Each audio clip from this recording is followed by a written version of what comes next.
One, two, three.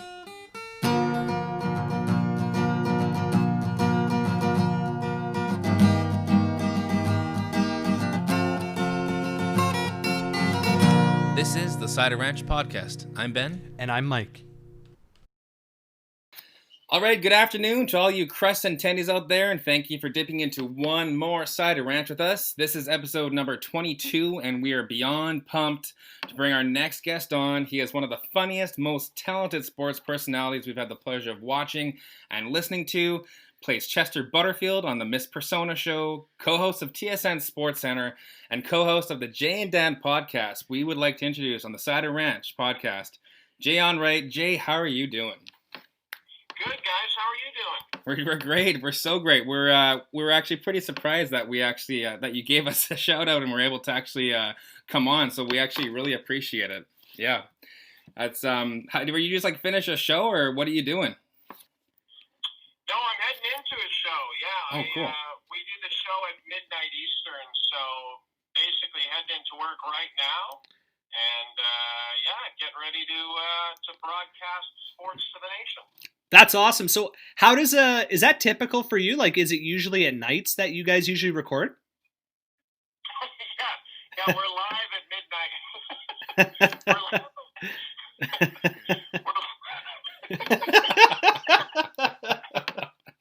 As opposed to recording at 5 in the morning. We're live at midnight Eastern, 9 Pacific every night. Yeah. That's Cool. awesome. Cool. So I guess what we kind of wanted to start off with is that the just for it, because we've looked into your the Sports Boy book. So we were looking kind of through things like that, and we were wondering like when this is kind of a weird one to start off with, but you interviewed Will Ferrell one time. So like how was he making you crack up like moment to moment, or how did you get through that? Well, no, that was, it was like a press junket. So the way those press junkets work is, they get the stars of the movie into a hotel suite. Usually they'll take up a whole floor of a hotel, and they'll have like different actors in each room. And it's really like almost like an assembly line, like a really quick process. Yeah. Basically, you get 4 or 5 minutes with each actor, or sometimes they pair the actors together as they did when I interviewed Will Ferrell. They had John Heater with him. So often they pair the actors together just to make it easier for the actors. So it's very, you don't have much time with each actor, and that's what makes it such a hilarious process. I think Billy Crystal actually did a movie about that whole process. I think it was called like American Sweethearts or America's Sweetheart. And it was basically just about how silly the press junket process is. But so I had 4 or 5 minutes with them, and I felt so bad because my whole goal was just to interview Will, and John Heater was going to sit there. But to John Heater's credit, he was very sweet about it. Yeah. And all these questions I was asking Will, John was sitting there, because I was just asking Will about the fact that he had watched Sports Center when he filmed Superstar, the movie with Molly Shannon. Yeah. They filmed it in Canada, and he used to watch us on that. And so I was asking him mostly about that. And John Heater was, like, genuinely curious about it. So I was lucky that I had, like, a co-star who wasn't, like, a total jerk or anything like that. But, yeah, no, Will was super sweet. And the funniest part is, we do the opening of our show we call Headlines. It's basically the video montage that opens our show. And the one we have now is very short, but it used to be really long with like clips of what was coming up on the show that night. Yeah. And we would voice it ahead of time. So I asked Will if he would voice it for us, and all I had was like a piece of hotel stationery with the teams that were going to be playing that night, and he basically ad-libbed it on the spot and did an incredible job. So I think, with things like that, it depends on so much. Is the actor like willing to play ball with you? Yeah. Is the actor in a good mood? Like sometimes you can get someone who would be willing to play ball, but maybe they've done like 17 interviews that day and they're just tired. They just don't feel like doing it at that point. Yeah. I was just lucky that I caught him at a great time, and obviously he's an incredible improviser and loves sports and all that stuff. So Yeah, in general, it was an incredible experience. He was super friendly, super kind. It's just a good lesson, I think, that, if someone that accomplished is kind enough to give you a few minutes of your time, then you got to definitely pay it forward and do the same if you're asked for the same thing. Well, and Jay, it's funny you mentioned that about somebody who gets to such a successful level and recognizes that they need to pay it forward. Someone like yourself who's agreeing to come on our show and chat with us, and that kind of really speaks to your character as well. And I kind of wanted to circle back because you'd mentioned how Will Ferrell was very genuine in that how he played ball and he was able to improvise with you very well. And I know that from your experiences on SportsCenter and working with Dan himself, and you guys have a very good improvisational prowess amongst the both of you, like phenomenal. And have you ever personally had it where you've struggled with somebody, whether it be an actor or someone in particular, that it's been really difficult to improvise with? Kind of similar to what you were just talking about with Will? No, I never. I mean, when you're hosting a sports highlight show with someone else, you're going to get in certain situations where you're going to have great chemistry with some people and just not great chemistry with others. And I think the misconception is that means that you don't like the other person. It's really not like that at all. Chemistry is one of those things that you kind of have it or you don't. And I think, in the case of a sports highlight show, you can almost tell right away. And the reason I think chemistry is so important on a show with two people like that is because I really, truly believe to this day that the viewer or listener can tell if the pair doesn't have chemistry, and it just makes it an awkward listen or an awkward watch. Yeah, absolutely. There's nothing worse than we've all worked with people that we maybe haven't gotten along with, or just don't have any, we don't have anything in common with, and usually it doesn't matter. If you're working in a bank, it's not a big deal.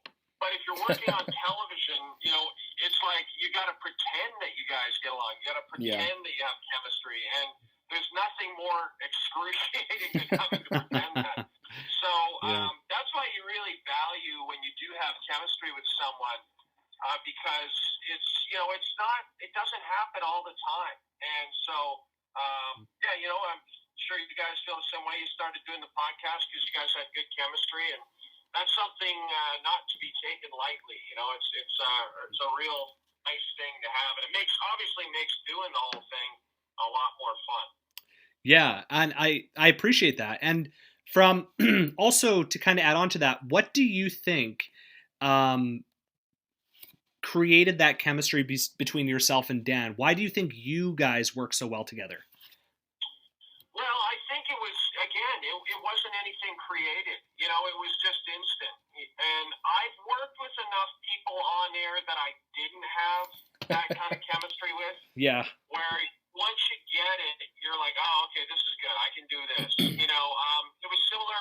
I hosted breakfast television for a couple of years before I came out to TSN.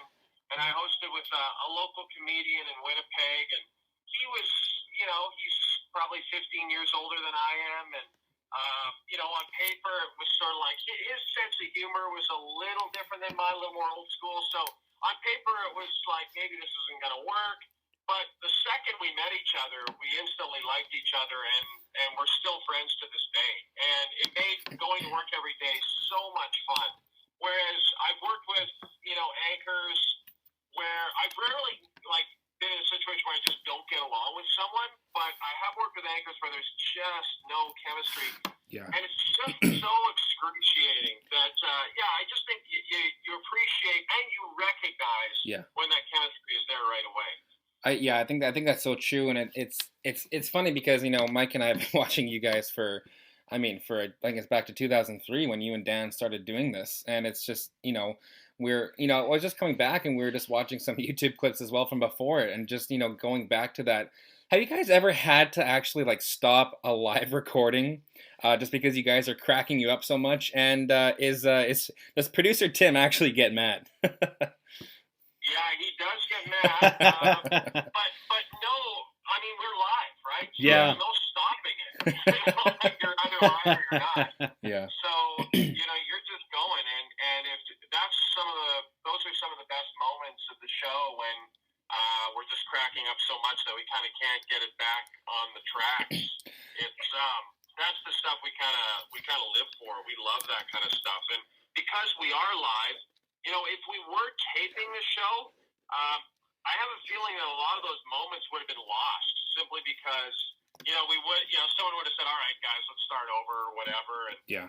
so I'm actually really glad we've always done the show live. In that sense, it's just given us some of those great moments that you just can't get when you're taping a show. Yeah, I think that's so true. I mean, we're just looking back at it. And we had the one where you're pointing the vuvuzela at Dan. I just don't know. I don't know how you guys got through that, but yeah. I guess the next part we wanted to chat about was kind of like just kind of like your origin story. So like in terms of how you got into it, because I know that I read before as well that that you wanted to also get into comedy, but it kind of led you to broadcasting in a way. So can you kind of touch on that a bit? Well, it's not really like that because I always wanted to do broadcasting. I was always a fan of comedy. I always liked comedy. I think it's really more that I just wanted to be myself on television. The thing that Dan and I both really strongly agree on is that we don't like the broadcaster, the kind of old school broadcaster who is one person off camera and then they get on camera and their voice changes and they become this like broadcaster guy. So, it's just not sincere, right? And I love personalities who are, just being themselves on camera. I just think that's the way to go. And that's what I wanted to do, but it wasn't that common when I got into the business. And so, the approach that I had was a little bit out there. I did want to bring comedic elements to it. But if you watch the early days of our show, which sounds like you guys did, like when we really started, it wasn't really like it is now. It was quite straight, it was quite, normal is I guess the word I would use. And it was very gradual how we kind of started to slowly let our personalities come out and you turn it into the show that it is now. But the other thing that is so true in this business is you have to have a boss or an executive who you're working for who believes in you and who allows you to do those things because I think a lot of people just haven't had the opportunity to kind of stretch their legs and let their personality show because whoever's running their particular network just doesn't want that on their network, right? So we were lucky that we had a boss who was like, yeah, do what you do. I think this is going to work. And we were fortunate. And the other thing that our boss at the time said was that, because we've always been on late at night and then repeated in the morning, his concept was, okay, I want, young kids to grow up with you where they, start off when they're young and they watch you in the morning. And then when they go off to college, they watch you when they get home from the bar at night. And that's kind of exactly what has happened over the years. We have so many people come up and just say, we grew up with you guys. And so, he was bang on in that sense, that our style of humor was kind of good for, probably not great for prime time, but perfect for late night and early morning.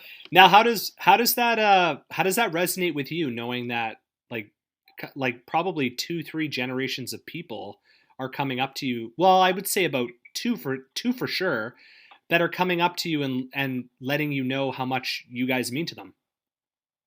Yeah, it's very gratifying. It's nice to bet on yourself and win. It's nice to know that you had a concept of how you want this show to go, and that's one of the things with Dan and I. One of the things we always believed in is that we want to do a show that is funny and is entertaining, but at the same time, we want you to finish watching our show and feel like you know what's going on in sports. Like I know everybody can get highlights on Instagram and Twitter and everything now. That's totally cool. We saw that coming 20 years ago.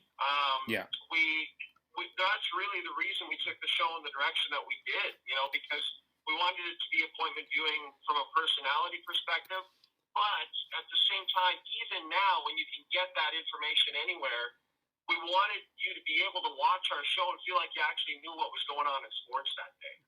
Yeah, I think that's super important that you did that, and it's funny. I think that if you looked at a lot of people that consume different types of sports shows, that if they watch an episode of Sports Center, they'd be like, well, what are these guys doing? It's kind of a goofy thing, but I think the fact that you are able to do that and be genuine with each other, and like you said, have the management group to allow you to kind of expand your creative juices is so important. So I guess my next question was going to be, in terms of that, outside of Jay, or sorry, I said Jay, outside of Dan, when you guys are there with Tim and that, like, who else is really fun to work with? Well, it's funny. We get this question all the time, and it's like a super boring answer because there's no one who's not. Like everyone Yeah, gets along really well Yeah. there. Like yeah, and I'm not just saying that. yeah, If I didn't get along with someone, I just wouldn't say it. But yeah, there's really no one that either of us don't enjoy working with. So when one of us goes on vacation or whatever, it's almost just as fun because we get to I got to work with Jennifer Hedger for a week last summer when Dan was off, and I had worked with her previous to Dan. We'd done the show together for a couple of years, and we just got along together great. So it was fun to work with her again, and it's just like old times, like riding a bicycle. It's just super easy and super casual. So I love Jen. We always say our favorite broadcaster is Rod Smith, and yeah, people always think that's weird because Rod is so like straight and just like an old school guy with an incredible Yeah. voice. But one of the reasons we love Rod, obviously he's a great broadcaster, but he's just so good to everybody in front and behind the camera, and he just treats people so well. And he sets an example, I think, for everybody. And you will not hear a single human. You'll hear people saying bad things about me for sure, but you will not hear a single person say a bad thing about Rod. Like he's just that kind of guy. So that's guys like incredible. Rod, Duffy's we love Duffy. Yeah, Pretty much everybody. It's just there's a certain kind of mood at TSN. And anyone who's ever worked there kind of knows it. Even people who work there and leave know it. Yeah. There's a good vibe there, and it's existed. I started behind the scenes back in 1996. jeez, And and producer Tim and I were interns together in '96. Wow. Oh, wow. January '96. And it's been I've left and come back and left and come back, but it's been every time. It's never changed from an aspect of being a really great place to work. It's sort of if you're not kind of a good person, TSN has an interesting and very subtle way of showing you the door. Yeah. So what did kind of, because you mentioned a couple broadcasters there that you especially look up to. Who inspired you in the beginning to get into broadcasting and to start this career? Well, I love watching Michael Landsberg and Brendan Connor when they hosted. So good. It used to be called Sports Desk. Wow. On TSN. Loved watching them. Loved watching Chris Berman on NFL Primetime as a kid. Just thought it was so good. But the guys that really inspired me were on a show that doesn't exist anymore. CNN used to have a half-hour sports highlight show, if you could believe it. Are you serious? CNN Sports Tonight. Oh, wow. It was a great show. And it was a little different than ESPN Sports Center in that the guys were not funny. They were just super polished. Like, they were really polished, dressed well. And it was just like a slick American broadcast. The difference between Canadian broadcast and American broadcast at the time, we're talking mid-'80s, were quite a bit different than they are now. Now, you watch a Canadian highlight show and an American show, and they kind of look the same. Yeah. Back then, it was such a contrast. And so watching that CNN show was such a blast. And I think the common thread through all of it with Chris Berman and, with Landsberg and all those guys was it just looked like they were having fun doing their job. Yeah. It looked like, as someone who loved to watch sports, and specifically I love to watch highlight shows. I was playing sports as a kid. I wasn't watching as many games, and I wanted to know what was going on, so I watched a ton of highlight shows, and I just loved the way those guys did their thing, and I thought it just seemed like, hey, if you're going to do something with your life, if you're going to, you only get one crack at it, you might as well do something fun. Absolutely. And so, those guys kind of seeing them have that much fun definitely inspired me to want to get into the biz. Yeah. That's incredible. And so you said you've been with TSN since 1996, you mentioned, with producer Tim? Well, so yeah, behind the scenes, I was actually at Ryerson at the time. I was going to broadcasting school at the time, Yep. and I got an internship. Kim and I got an internship in '96. It was a 4-month internship, and then they hired us that summer as freelancers. But I was still going to school. I still had 2 full years of school left. So I worked behind the scenes at TSN my last 2 years of broadcasting school, which is incredible because they not only was it amazing to have money in my pocket as a college student, but more than that, I was, I would do my job, and then on my off days, I would go out with reporters like Rod Smith to Leaf practice, to Raptor practice, Blue Jays practice, while they were doing stories, and I'd help them out, do whatever I needed to do, and then after it was all over, I'd throw on a jacket and do a quick stand-up, and by the time the 2 years was up, I had a professionally shot demo tape. Wow. And so my demo tape coming out of Ryerson I was probably average, but it just looked great because, pro cameraman had shot it. So, Wow. So that was a massive leg up for me, and I was lucky enough to get an on-air job 2 weeks after I graduated in Saskatoon. And I really think a big part of it was just that the tape looked really slick. Yeah. You touched on your stand-up again there. Can you tell us a little bit about that? Like how did that look like for you? Like, would you go on stage and do like 10, 15 minutes, or how would you set that up? I should have explained. When I say stand-up, that means in our business, it means that part at the end of a report where the reporter is literally standing up and saying, finishing the story, right? Oh, okay. Saying, Okay. That's what happened. And I'm Onrait, TSN, Toronto, that kind of thing. That's your stand-up. That's Right. Okay. That's the end of the segment. So that's what I would do. I did some stand-up comedy while I was going to Ryerson as well. Just amateur night stuff. Usually they'd let you go on for 4 or 5 minutes. I had the same 4 or 5 minutes the whole time I did it. And it was fun. It was fun, but it was different. Stand-up was different back then. It was the Ray Romano sort of Jerry Seinfeld generation where guys, the MCs in the comedy clubs, and this is a massive generalization, but a lot of them were kind of just bitter, like it wasn't the sort of jovial, now with stand-up, it's a whole podcast world, right? Like every stand-up comedian has a podcast. That's how they promote their shows. Obviously that medium didn't exist back then, so it was just stand-up or nothing. And I just think a lot of them were bitter. A lot of them had got the opportunities they thought they should get. And it really turned me off of the whole stand-up kind of world, It wasn't, There wasn't a lot of young guys who were just like, yeah, this is great, this is awesome. I mean, you expect it to be competitive. Stand-up comedy is going to be super competitive for sure, which was totally not a surprise. Yeah, I was surprised at how these guys were, hilarious on stage, off stage, were just not that happy with their lives. So it kind of turned me off of that world a little bit. But I was never that serious about it. It was more of a, let me see if I can pull this off kind of thing. Let me give it a shot. Let me see if I can get up there and actually do it.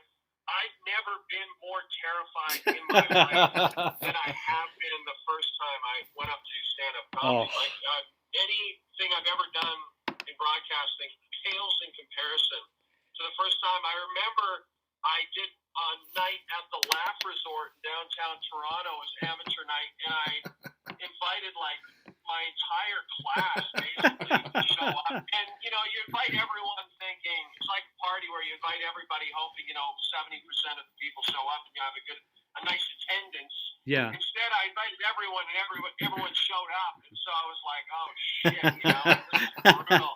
And I honestly thought about bolting. Like I looked out at the crowd, and I was like, they'll understand if I just leave. Like they'll get it. They'll be on my side. But anyway, I ended up doing it, and it worked out great. And the funny thing about doing stand-up is I had a friend going to Ryerson with me at the time, and he had his own high-quality camera, and he now shoots all sorts of shows across the world. Wow. And he's an incredible DOP, but at the time, he just had his own camera. He's just a good shooter, and he would always just bring it everywhere. And so he actually shot shot one of my sets one night and just gave me the tape, and I kept it. I gave it to my parents, and they held on to it. Anyway, a few years later, I was applying for the breakfast television job, and all I had done was sports up to that point. So they said, do you have anything else to show us, like, other than sports? And I said, I got this one, like, tape of stand-up comedy I did a few years ago. Nice. I think my mom has it. And so I called my mom. She's like, yep, still got it. She sent it out to breakfast television, and I got the gig off that tape. So No way. Pretty funny. It's good to have friends who are decent photographers and videographers. That's for sure. That's incredible. That's such a cool story, and I would argue that you kind of being faced with that early on in your career, kind of gave you the ability to do the things that you've been able to do now with Dan, and that's an incredible story. I wanted to ask you this too. So we haven't really chatted about hockey for a bit, but due to COVID and everything, like for me when I'm watching, because we're big Canucks fans, so based in Vancouver, so when we're watching it, in the hub games in Edmonton, I just find it so eerie when you're looking at it. Like, it's so different, it's so new. Like when you're watching the games too, like what's your sense of watching a hockey game now? Obviously, like in terms of me, it looked like kind of like a preseason game, the very first game that Vancouver played with Minnesota. But if you notice anything other than that, obviously the difference in the stands, but what's been your perception of COVID on the NHL? I'm probably the opposite. I've been really impressed with the quality of play. Yeah. I've been really impressed with the atmosphere. I'm sure in the arena it's weird, but as a TV product, I think it's incredible. Like, I think it doesn't lose that much not having the crowd there. I think baseball loses a ton, and I think basketball loses a little bit. Devin Booker hit a buzzer beater for Phoenix the other night. And it was so funny because it was such a huge shot, like Kawhi and Paul George in his face. Yeah. And there's no crowd reaction, right? So it's just so like eerie, right? He makes this incredible shot, and that's just like nothing. Yeah. I think hockey, to me anyway, has adapted the best. Oh, wow. Just because, especially out west, we're used to the crowds being pretty quiet during the play because that's true. They've been watching hockey all their life, so they want to watch the hockey. It's not like when you watch a game in the States and they're just clamoring for fights every second. Yeah. They want to see the hockey, so the crowd's going to be kind of quiet. And so I don't think, personally, it's actually that bad at all. I've been really impressed, and I think it's only going to get better because these guys are definitely in good physical shape, but they're not in game shape yet, right? I mean, they had one exhibition game, and off we went. So I think it's only going to get better, and I'm impressed because you look at what's going on in baseball, and how much of a disaster that is. Like with not bubbling. I think NHL, Major League Soccer, NBA, they were the ones who really got it right. I agree with you on that, and I think it's so interesting because we watched, I think it was the Rockets, I think we were playing the Trailblazers the other night, and we saw the interactive fans in the audience, right? And I thought that was such a cool idea, and I thought maybe NHL could maybe implement something like that where you're a season ticket holder or something, maybe they would have their face up there, or if you donated to charity or a certain cause, that maybe you could do that, but. I don't know if that was just not thought of, but that's a good idea for sure. I think basketball too. Just when you watch it on TV with the virtual fans, that's all cool and everything. But really, the angle they're taking at it, where they're really shooting right on the court, is really great. Yeah. You don't, to me, lose that much. Other than, like I said, if some big moment happens, it's a bit odd. Yeah, but awkward. In terms of the actual minute to minute. Viewing, I think the product is pretty great for TV. I think so too. And in terms of who you think or dark horse, I'm kind of putting you on the spot here, Jay. But in terms of dark horses or who you think is going to take it home this year, who do you have for winning it all this year in the NHL? I don't know. I haven't thought about it that much, to be honest, because I just think it's such a weird sort of scenario. Yeah. But I don't think it's going to be a dark horse. I still think the stronger teams, especially as we move on here in rounds, I think the first elimination kind of bears that out. Like the fact that the Rangers went down so quickly to the Carolina Hurricanes. Yeah. I think the Rangers were clearly the inferior team. Oh, for sure, yeah. 100%. I just think I think at the end of the day, yeah, these guys have been off for a while, and it is a weird sort of situation in the bubble. But at the end of the day, when they go to play, they're still playing hockey 5-on-5. It's still the same game, and talent's going to win out. I remember, this is a bit of a left turn, but I remember being in a volleyball camp at the University of Calgary in high school, and one of the UFC Dino players, we were asking, because he had played with Karch Karai, who was like the Wayne Gretzky of volleyball, and he played him in Europe, and we were all like fascinated by that, like, what was that like, and like, was he like so much better than all you guys? And he was like, yeah, he was better, but like ultimately, like, it's volley, it's like six guys against six guys, like you just start playing volleyball and you don't really notice Karch Karai out there. And I think it's just kind of the same thing, it's like, I don't think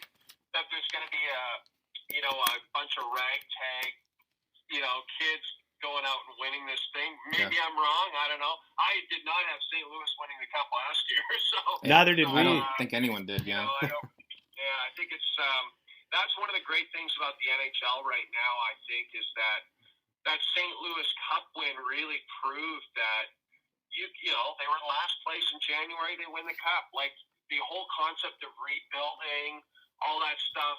There is merit to it, but there's also sometimes it's just a little bit of luck. You get a hot goaltender, and anything can happen. Yeah, I totally agree. I think I've always had kind of a sweet spot for the Hurricanes, and I just think that they're so deep with Aho and Svechnikov and Teravainen. I just think I think they're gonna take it all. But I guess I guess I was gonna ask just one more thing as well. I mean, I know it's kind of like a bigger question, and but it's in terms of it. So when you guys did go to the States to do Fox Sports, like was that when for that, like what was your take from that? What was your experiences from that? And when you came back, was it were you kind of always like kind of wanting to come back? No, it was great. It was, the way I was looked at that experience was it was another job, and it happened to be in another country, and it was a great opportunity. And at the time, it was just, it would have been crazy to turn it down. Yeah, we were of course. perfectly happy where we were. I was perfectly happy with our lives in Toronto. Everything was great. Yeah. The concept of the show, I didn't think was good, and when I got down there, we realized that it was not good. But the people we worked with day to day were incredible. The company treated us amazingly well. Yeah. And it was fun to live there. Like, zero bad feelings to the company, zero bad feelings about the experience. And then we came back and they built us a brand new studio and put our names on the show. Like, there was no negative aspect to it whatsoever. It was actually a really wonderful thing. And we have, friends that we made down there that we'll have for life. And I think I have a new appreciation for Americans in general, especially Californians. They were so kind to us. And, they used to say, all the Californians we met were always like, you Canadians are so nice. And I used to be like, no, you guys are nicer than us because we're both nice, but you guys are more outgoing. We as Canadians are more reserved. Yeah, and definitely. You guys are a little more welcoming. They were very gregarious and outgoing with us. So, it was a great experience. The show itself was not good, but, sometimes things like that are out of your control. You just have to go make the best of it. And I think that's what we kind of did every day. Even as we were doing the show, we were like, this show ain't good. But the people who were working with us every day were just so fun. You just kind of don't even really notice, Ultimately, it's a job, you're going in every day like any job, and you got to get your work done, and you got to finish it because you're getting paid to do it. So whether you think the show's great or not, you're getting paid to do it, so you got to do it. And, and you just try to make the best of it. And it's it's a good lesson, I think, for anybody in that kind of situation.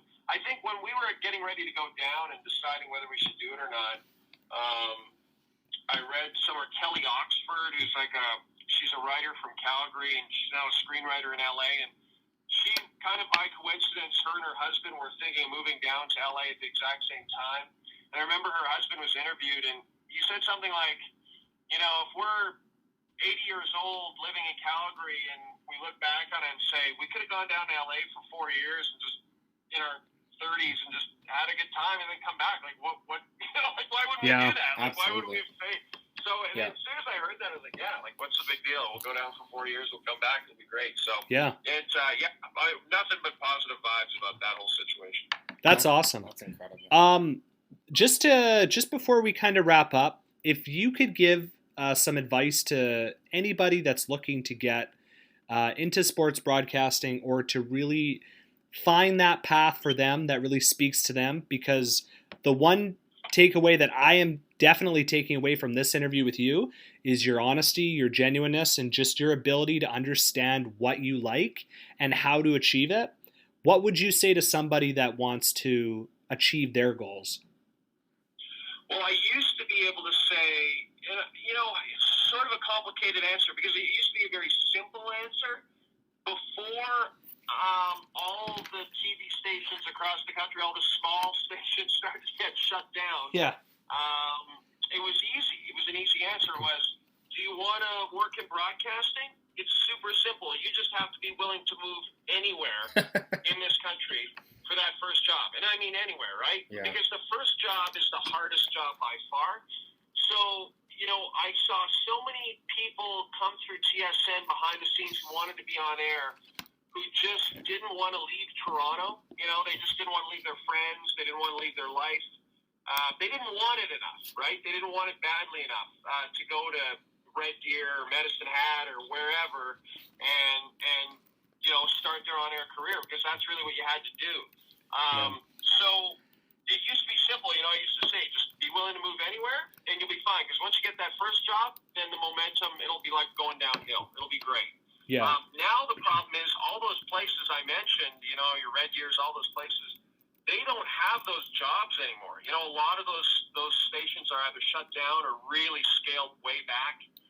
So it's a lot harder. So now it's kind of more of a situation where you almost have to do it. The flip side of it is there's opportunities like, you guys starting your own podcast, starting your own YouTube page, doing your own thing. You have to be self-motivated that way. So, it's like, on one hand, that's great. You have those opportunities. That's a good thing. Whether that prepares you to be a good broadcaster, I don't know. Yeah. But I do know that you still have to go to broadcasting school. I really think, and you don't have to go to a 4-year program, but I do think you have to go to at least a 2-year program and just sort of, figure out business that way, have a good attitude, and be nice to everybody on the way up, because you'll hope that they'll be nice to you. Yeah. Whether you're on the way down or wherever you are. It's just, our business is so small, it's so tiny, especially in this country, that you cannot afford to be a jerk to anyone, because you just never know who your boss might be, a few years down the road. So that would be my advice now. It's a little more vague now. I wish it was a little more succinct and a little more clear, but the way our business is now, it's not that clear. It's everything that we do is changing. Everything, it's all streaming now. It's all changing by the second. But you got to be adaptable. And the other thing is, I still believe in the power of writing. I still believe if you're a good writer, you'll probably be okay. Yeah. But you really have to have, you can't just be a good writer anymore. You could be a great writer, work for a newspaper for, like Cam Cole for 50 years, and you're golden. Now you got to be a good newspaper writer, but by the way, you got to also be good on TV and also be good on radio. You really have to be able to do it all now, because that's what broadcasters are looking for. That's a great answer. I think that's something that we'll definitely take with us when we're done here. But Jay, just before we wrap up, we always end our interviews with a would you rather type question. So if you're okay with it, I'm going to go ahead and ask you this one. Okay. Okay, so it's kind of an interesting one, so feel free to take your time. But would you rather get $100 million cash with no strings attached, or would you rather get $1 billion cash, but you have a nervous tick where you scream, Bobrovsky! every hour for the rest of your life? Give me the $100 million. That's not. You don't have to think about that at all. If you had said like, I don't know, $5 million or something. Yeah. That would have been maybe a bit more interesting. Yeah. Yeah, I think I could make it on 100. I think I could do it. I wouldn't feel that badly about giving up the billion. So yeah, I'll take the $100 million. I'll take the $100 million. I don't need the tick. All right, that's fair. That's fair. Incredible. Well, Jay, we want to just thank you so much for your time, and you've just been so genuine with us, and just have so much integrity and been really honest with your answers, and that's what we look forward to most when we record these podcasts. And so again, thank you for taking the time to reach out to us and just being so flexible. And we really appreciate you coming on. It was my pleasure, guys. I thought it was really, really fun, and I think you guys do a great job. So thanks again. Keep doing what you're doing, and we'll talk to you soon. Okay. Thank you so much, Jay. Thanks, Jay. Okay. See you guys. Take care. Bye-bye. You too. Bye-bye. Bye now. Once again, everybody, that was Jay Onrait from SportsCenter's TSN. What a pleasure. What an honor. We want to thank all of you chicken tenders and pizza crusts, because you all are absolute living, gorgeous, beautiful, satiating legends. We love you so, so much. We could not have got to this point without you, without the followers we have. Maybe Jay probably would have been like, fuck these guys. Exactly. But he didn't. He reached out to us. He was awesome with us as well. And for that, we want to thank you guys. So once again, Ben, if you want to end this puppy off. Thank you guys for dipping into one more Cider Ranch, and we'll be back with more content. Thanks so much, guys. We love you all. Bye! Thanks again to all of you crusts and tendies for tuning in to another episode of the Cider Ranch podcast. If you want to reach us on our socials, you can on Instagram, Twitter, and YouTube. Listen to us on Apple Podcasts, Spotify, and everywhere else you listen to podcasts. And you can leave us a voice message on Anchor. This helps us to chat directly with you guys and to continue to build a supportive community. Thanks again for dipping into a side of ranch. I'm Mike. And I'm Ben.